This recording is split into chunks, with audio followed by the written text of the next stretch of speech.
तो ये WhatsApp guys, कैसे हैं आप लोग। तो आज मैं द रिवेंज ऑफ येफेन का न्यू एपिसोड एक्सप्लेन करने वाला हूँ। तो चलिए वीडियो को शुरू करते हैं बिना कोई टाइम वेस्ट किए हुए। और यहाँ पर मैं एक जानकारी प्राप्त करना चाह रहा हूँ आपसे कि क्या मेरा वीडियो आपको होम स्क्रीन पर शो करता है या फिर आपको मेरे चैनल पेज पर आके देखना पड़ता है। तो क्या आप मुझे बता सकते हैं इसके बारे में। तो चलिए वीडियो को शुरू करते हैं बिना कोई टाइम वेस्ट किए हुए। तो इसके पहले के एपिसोड में जो नीफिंग था वो उस लावा बेस्ट से फाइट करते हुए उस दरार में गिर जाता है। तो हमारा एपिसोड वहीं पर से शुरू होता है जहाँ पर हम देख रहे थे कि नीफिंग उस जगह देखकर बहुत ज़्यादा हैरान हो रहा था, क्योंकि वहाँ पर बहुत ज़्यादा ड्रैगन ब्लड ब्लूम फ्लावर मौजूद था। तो तभी नीफिंग बोल रहा था कि इसी की वजह से जो है वो लावा बेस्ट यहाँ पर गार्ड कर रहा है इन सारे चीज़ को। लेकिन तभी वहाँ पर उसका जो क्रिम्सन फायर आर्मर था वो एक्टिव होने लगता है। तो नीफिंग को लगता है कि यहाँ का जो फ्लेम पावर है वो इनफ होगा इस आर्मर को वापस से एक्टिव करने के लिए। लेकिन तभी उसको वहाँ पर एनर्जी का फ्लो दिखाई पड़ता है जो कि आइस एनर्जी था। तो ये देखकर वो हैरान था कि यहाँ पर अचानक से आइस एनर्जी कहाँ से आ गया। तभी हमारा सीन चेंज होता है जहाँ पर हम देखते हैं कि एक वाइट बंदा जिसका नाम जो है हीसा है वो फाइट कर रहा था उस लावा बीस्ट से, लेकिन वो हार रहा था। तभी हम वहाँ पर एक और बंदे का सीन देखते हैं जिसका नाम फासा है, जो कि ब्लैक इंक्लिनेशन हॉल का मास्टर है। वो बोल रहा था कि मुझे बस तुम्हारे बेबी का मीट चाहिए ताकि मैं एक फील को रिफाइन कर सकूं। और उस पर गुस्सा होते हुए अटैक करने वाला था कि तभी वो हीसा उसको रोक देता है। अब बोल रहा था कि तुम अपना एनर्जी यहाँ पर वेस्ट ना करो, कि वैसे भी हम लोग को जो है उस बंदे को खोजना है जिसने जो क्रिम्सन फेडर आर्मर को प्राप्त किया है। ये बात सुनकर नीफिंग को समझ में आ जाता है कि इन लोग जो 9 हेवन डाव पैलेस से बिलोंग करता है। तभी वो ब्लैक पर्सन को वहाँ पर एहसास हो जाता है कि वहाँ पर कोई है। और वो बोल रहा था कि मुझे लगाना था कि यहाँ पर कोई बंदा आ सकता है, लेकिन अब जब तुम यहाँ पर आ चुके हो तो सामने तो आ जाओ। तो नीफिंग वहाँ पर सामने आते हुए बोल रहा था कि तुम्हारे 9 हेवन डाव पैलेस के अलावा इतना घटिया काम कोई भी क्लैन मेंबर नहीं कर सकता है। तो ये बात सुनकर वो ब्लैक पर्सन बोल रहा था कि अच्छा, ऐसा लग रहा है कि तुम जो हमारे 9 हेवन डाव पैलेस के इनेमी हो, राइवल हो। ब्लैक पर्सन बोल रहा था कि तुम जो इस बेबी को लेकर यहाँ से भाग जाओ। तो तभी वो उसके ऊपर वो बेबी फेंक देता है जिससे नीफिंग उसको पकड़ लेता है, लेकिन उसको लग रहा था कि वह बेबी मर चुका है। लेकिन तभी वो अपना एनर्जी उसके अंदर डालने लगता है जिससे वो बेबी जिंदा हो गया था। लेकिन तभी वहाँ पर वो लावा बिस्ट उस पर अटैक कर देने लगता है और नीफिंग उसको समझाने की कोशिश कर रहा था कि मैं तुम्हारे बेबी को मार नहीं रहा हूँ बल्कि उसको बचा रहा हूँ। तभी वो ब्लैक पर्सन बोल रहा था कि देखो, अगर तुम इस बेबी को हम लोग को सौंप देते हो इस लावा बिस्ट से बचाकर, तो मैं तुम्हें बहुत ज़्यादा अच्छा मौत दूंगा। लेकिन तभी उस वाइट पर्सन को कुछ एहसास होता है और फिर वो ब्लैक पर्सन को बोल रहा था कि क्या तुमने इसका एनर्जी को महसूस किया। इसका एनर्जी ना चाहते हुए भी क्रिम्सन फेडर आर्मर के जैसा महसूस हो रहा है। ये बात सुनकर वो बंदा बोल रहा था कि हाँ। तभी हम नीफिंग का सीन देखते हैं जो कि गुस्सा होते हुए बोल रहा था कि मैंने तुम्हारे बच्चे को नहीं मारा है, घायल नहीं किया है। तो लेकिन हम देखते हैं कि वो लावा बिस्ट अभी भी नहीं सुन रहा था, उस पर बार बार अटैक कर रहा था।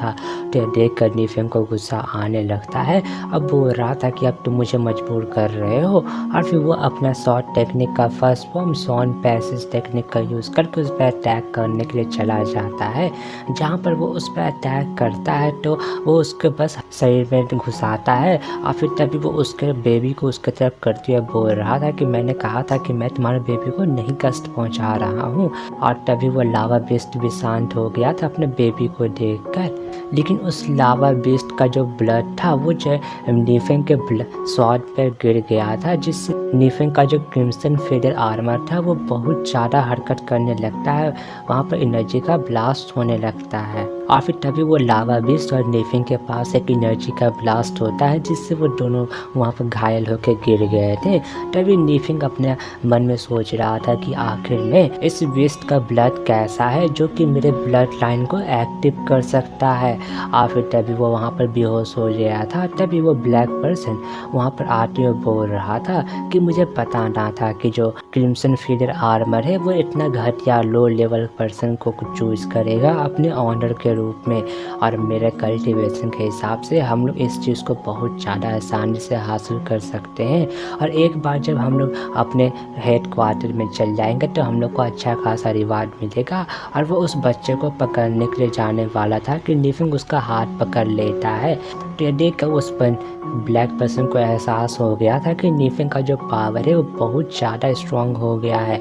लेकिन तभी उसको यह भी एहसास हो जाता है कि वो लावा बीस्ट भी नहीं मरा है अभी तक। और फिर तभी हम देखते हैं कि जो नेफिंग था वो आसमान में चला जाता है। जहाँ पर जब वो आसमान में गया था तो उसके पास एक एनर्जी का ब्लास्ट होता है जिससे वो जो है वहाँ पर क्रिम्सन फीडर आर्मर को पहन लेता है और वो बहुत ज़्यादा ही कूल नज़र आ रहा था। और फिर तभी वहाँ पर बहुत ज़्यादा एनर्जी का बीम जनरेट करने लगता है। लेकिन तभी हम वहाँ पर सियाओ लिंग का सीन देखते हैं जो कि नेफिंग को खोजते हुए वहाँ तक आ गई थी। जहाँ पर जब वो एनर्जी बीम को देखती है तो वो वहाँ पर चली जाती है। जहाँ पर हम देख रहे थे कि वो दोनों बंदे उस एनर्जी बीम से बचने लगते हैं। जहाँ पर वो ब्लैक पर्सन हैरान होते हुए बोल रहा था कि आखिर में इसका पावर इतना स्ट्रॉन्ग कैसे हो गया। लेकिन उसको जल्दी एहसास हो जाता है कि यह पावर जो है पावर ऑफ ब्लड लाइन है। तभी नेफिंग उन लोग को बदला हुआ आवाज़ में बोल रहा था। और फिर तभी नेफिंग उन लोग पर एक ड्रैगन फायर ड्रैगन से अटैक करता है। तो दोनों उस ड्रैगन को देखकर समझ जाते हैं कि यह जो है एम्पेरर ड्रैगन ब्लड लाइन है। तभी वो दोनों वहाँ पर मारे जाते हैं और वो ड्रैगन वापस से नेफिंग में चला जाता है। जहाँ पर सियाओलिंग यह देखकर बहुत ज़्यादा हैरान हो गई थी क्योंकि वो नेफिंग का यह स्वरूप पहली बार देख रही थी। तभी नेफिंग उस पर अटैक करने के लिए आने वाला था लेकिन तभी उसको होश आने लगता है और वो बेहोश होकर गिरने लगता है। जहाँ पर वो जो है सियाओलिंग उसको पकड़ लेती है। लेकिन तभी वो लावा बेस्ट उनके तरफ बढ़ने लगता है तो वो दोनों गार्ड लावा बेस्ट के सामने आ गए थे। लेकिन हम तभी देखते हैं कि सियाओलिंग नेफिंग को होश लाने की कोशिश कर रही थी और वो लावा बेस्ट उनके तरफ बढ़ रहे थे। तभी हमें कुछ समय का बाद का सीन दिखाया जाता है जहाँ पर नेफिंग उस लावा बेस्ट के सहारे खड़ा बैठा हुआ था और फिर तभी उसको होश आ गया था। जहाँ पर वो जो है सियाओलिंग को सामने देखकर बहुत ज़्यादा हैरान हो गया था और उससे पूछता है कि आखिर में तुम यहाँ पर कब आई और आखिर में वो दोनों बंदे कहाँ गए। तो सियाओलिंग बता रही थी कि मैं उस समय आई जब तुम हवा में तैर रहे थे और तुमने उन दोनों बंदों को जला के राख कर दिया। ये बात सुनकर नेफिंग हैरान था और बोल रहा था अपने मन में कि क्या मैंने उन लोगों को जला के राख कर दिया। ये तो बहुत ज़्यादा बुरी बात है उनके लिए। मुझे उनसे और ज़्यादा सवाल करना था 9 हेवन डाउ पैलेस के बारे में। तभी नेफिंग बोल रहा था कि अच्छा आगे क्या हुआ वो तो बताओ सियाओलिंग को। तो सियाओलिंग उसको बता रही थी कि उसके बाद तुम बेहोश हो गए थे तो उसके बाद हम लोगों को इस लावा बेस्ट ने यहाँ पर लेके आ गया।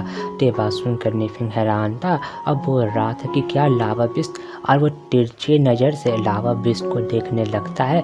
तो वो लावा बेस्ट को देखकर हैरान था लेकिन वो लावा बेस्ट नेफिंग को वहाँ पर प्यार करने लगता है। तो नेफिंग भी समझ आता है कि इसमें कोई डरने की बात नहीं है। और फिर तभी वो सोच रहा था कि क्या वो पावर जो क्रिम्सन फेदर आर्मर का था। और फिर वो वहाँ पर उस पावर को एक्टिव करता है तो उसे पता चलता है कि उसने जो light of blood line technique था उसका फर्स्ट लेवल को मास्टर कर लिया है। और वो सोच रहा था कि इसका जो फ्लेम पावर है वो मेरे सोल को भी हिला के रख दे रहा है। आखिर में यह पावर है क्या। लेकिन तभी सियाओलिंग उसको बोल रही थी कि क्या तुम वापस से वही बनने वाले हो जो कि तुम पहले थे।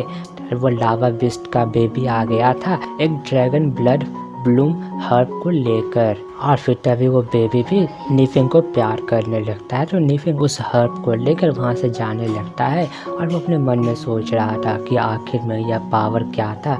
लेकिन हाँ यह वही पावर था जो कि उस क्रिम्सन फेदर आर्मर को चाहिए था रिफाइंड होने के लिए। फिर से एक्टिव होने के लिए। अब बोल रहा था कि आखिर वो कैसा पावर था जो कि मुझे अपना आपा खोने पर मजबूर कर दिया था, और वो बहुत ज़्यादा ही हैरान हो रहा था। और इसी के साथ हमारा एपिसोड यहीं पर ख़त्म होता है।